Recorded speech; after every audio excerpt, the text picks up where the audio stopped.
حضرت ابراہیم علیہ السلام کے کہنے پر حضرت اسماعیل علیہ السلام نے اپنی زوجہ کو طلاق دے دی۔ بسم اللہ الرحمن الرحیم۔ حضرت ابراہیم علیہ السلام اپنے بیٹے حضرت اسماعیل علیہ السلام اور ان کی والدہ ماجدہ کو مکہ مکرمہ میں چھوڑ کر چلے گئے۔ اس وقت وہ ایک ایسی وادی تھی جہاں سبزی کا نام و نشان بھی نہ تھا۔ کہا جاتا ہے کہ حضرت ابراہیم علیہ السلام وقفے سے اپنی زوجہ محترمہ اور حضرت اسماعیل علیہ السلام سے ملاقات کے لیے مکہ مکرمہ آیا کرتے تھے۔ حضرت اسماعیل علیہ السلام جوان ہوئے تو ان کا نکاح قبیلہ بنو جرہم کی ایک لڑکی سے ہوا۔ حضرت اسماعیل علیہ السلام شکار کرنے جاتے تھے، جو کچھ ملتا اسی سے گزر بسر ہوتا۔ شکار ایک ایسی ہوائی روزی تھی کہ اگر شکار ہو جاتا تو کچھ مل جاتا اور اگر نہ ہوتا تو کچھ نہ ملتا۔ ایک مرتبہ حضرت اسماعیل علیہ السلام شکار کو گئے ہوئے تھے کہ پیچھے ان کے گھر حضرت ابراہیم علیہ السلام تشریف لائے۔ انہوں نے اپنی بہو سے پوچھا کہ سناؤ کیا حال ہے؟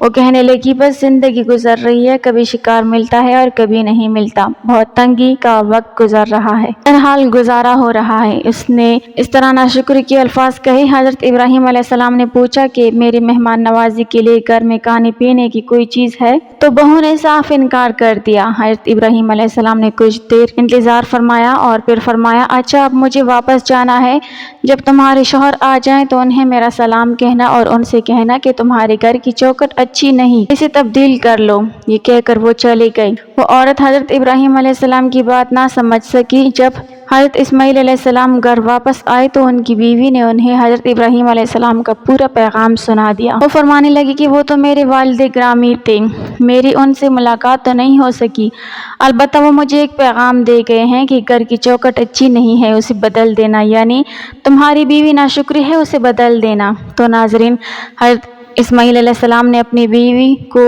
طلاق دے کر اسے فارغ کر دیا۔ کچھ عرصے کے بعد ایک اور قبیلے کی لڑکی کے ساتھ حضرت اسماعیل علیہ السلام کی شادی ہوئی۔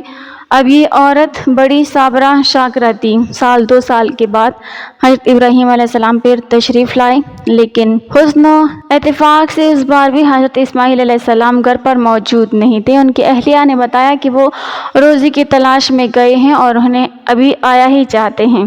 گھر کی مالکن نے آنے والے مہمان کو فراخ دلی اور خندہ پیشانی سے خوش آمدید کہا، پانی گرم کر کے وضو کرایا، سر دھویا اور دودھ وغیرہ جو کچھ گھر میں موجود تھا خوشی خوشی ان کی خدمت میں پیش کیا، اور معذرت بھی چاہی کہ یہاں گندم وغیرہ پیدا نہیں ہوتی، اس لیے ہم لوگ بھی دودھ، خورما اور شکار کا گوشت ہی کھاتے ہیں۔ حضرت ابراہیم علیہ السلام یہ خاطر تواضع دیکھ کر بہت خوش ہوئے۔ آپ نے اپنی بہو سے پوچھا کہ تمہاری گزر اوقات کیسی ہوتی ہے؟ تو بہو نے جواب دیا کہ اللہ کا بے حد شکر ہے کہ ہم راحت اور آرام سے ہیں، اللہ نے رزق میں روزی میں فراوانی اور کشادگی کی رحمت فرمائی ہے اور ہر لحاظ سے اطمینان ہے۔ آپ نے دریافت کیا کہ تمہاری خوراک کیا ہے؟ جواب ملا گوشت۔ پوچھا پینے کو کیا ملتا ہے؟ تو خاتون نے بتایا کہ زمزم کا پانی۔ حضرت ابراہیم علیہ السلام نے انہیں خیر و برکت کی دعا دی کہ پروردگار عالم ان کے گوشت اور پانی کو اپنی برکتوں سے معمور فرمائے۔ حضور نبی کریم صلی اللہ علیہ وسلم ارشاد فرماتے ہیں کہ ان کے پاس کوئی اناج بھی موجود ہوتا تو ابراہیم علیہ السلام انہیں اناج میں برکت کی دعا سے ضرور نوازتے۔ یہ آپ کی دعا ہی کا کرشمہ ہے۔ مکہ کے باشندے گوشت اور پانی پر بڑی عمدگی سے گزارا کرتے ہیں، جبکہ دوسرے لوگ فقط گوشت اور پانی پر گزارا نہیں کر سکتے۔ حضرت ابراہیم علیہ السلام نے بہو سے کہا کہ جب تمہارے شوہر گھر لوٹیں تو انہیں میرا سلام کہنا اور پیغام دینا کہ اپنی چوکھٹ قائم اور آباد رکھیں اور اسے تبدیل نہ کریں۔ حضرت ابراہیم علیہ السلام یہ کہہ کر روانہ ہو گئے۔ جب حضرت اسماعیل علیہ السلام گھر آئے تو باپ کی بنک پا کر اپنی بیوی سے پوچھا کیا کوئی یہاں آیا تھا؟ انہوں نے کہا کہ ہاں، ایک خوبصورت بوڑھے سے صاحب آئے تھے۔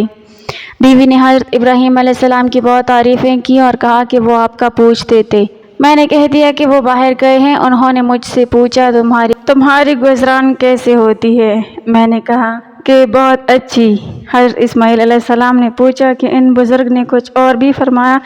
تو بیوی نے بتایا کہ ہاں، آپ کو سلام کہا اور یہ کہا کہ آپ کے دروازے کی چوکھٹ بہت عمدہ ہے، اس کو حفاظت سے رکھنا۔ جب حضرت اسماعیل علیہ السلام نے پیغام سنا تو وہ بڑے خوش ہوئے اور کہنے لگے کہ وہ میرے والد گرامی تھے اور وہ مجھے پیغام دے گئے ہیں کہ تم ایک اچھی بیوی ہو، مجھے تمہاری قدر کرنی ہے اور تمہیں زندگی بھر اپنے ساتھ رکھنا ہے۔ ایک اور روایت کے مطابق حضرت اسماعیل علیہ السلام جب گھر کو لوٹے تو گھر میں موجود ایک نفیس مہک سے ہی انہیں احساس ہو گیا کہ ان کے والد گرامی گھر تشریف لائے تھے اور ان کی بیوی نے تفصیل سے سارا واقعہ سنایا۔ ناظرین، یہ حضرت اسماعیل علیہ السلام کی وہ بیوی تھی جو حضرت اسماعیل علیہ السلام سے حاملہ ہوئی اور ان کی نسل اسی عورت سے آگے چلی۔ یہ واقعہ کئی کتابوں میں لکھا ہے، مگر سوال یہ ہے کہ اس کے پیچھے کیا حکمت تھی، کیونکہ اللہ رب العزت کو طلاق سخت ناپسند ہے۔ پھر بھی اللہ کے پیغمبر حضرت ابراہیم علیہ السلام نے اپنے بیٹے حضرت اسماعیل علیہ السلام کو اپنی چوکھٹ تبدیل کرنے یعنی اپنی بیوی کو طلاق دینے کا حکم کیوں دیا؟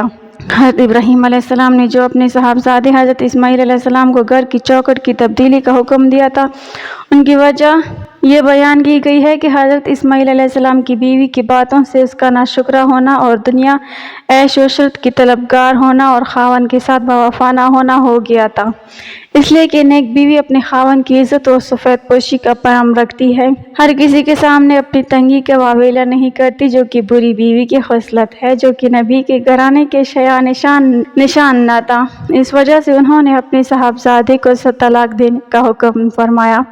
رہا یہ سوال کہ طلاق اللہ کو سخت ناپسند ہے، اس کے باوجود ایسا حکم کیوں دیا؟ تو اس کا جواب یہ ہے کہ ناپسند ہونے کے باوجود اللہ نے اسے حرام قرار نہیں دیا، بلکہ کسی مصلحت کے سبب دینے کی اجازت بھی دے رکھی ہے، اور قرآن مجید فرقان حمید میں اس حوالے سے تفصیلی احکامات موجود ہے۔ تو ناظرین، اس ویڈیو سے ہمیں یہ سبق ملتا ہے کہ ہمیں ہر حال میں اللہ کا شکر ادا کرنا چاہیے اور ناشکر لوگوں سے گریز کرنا چاہیے۔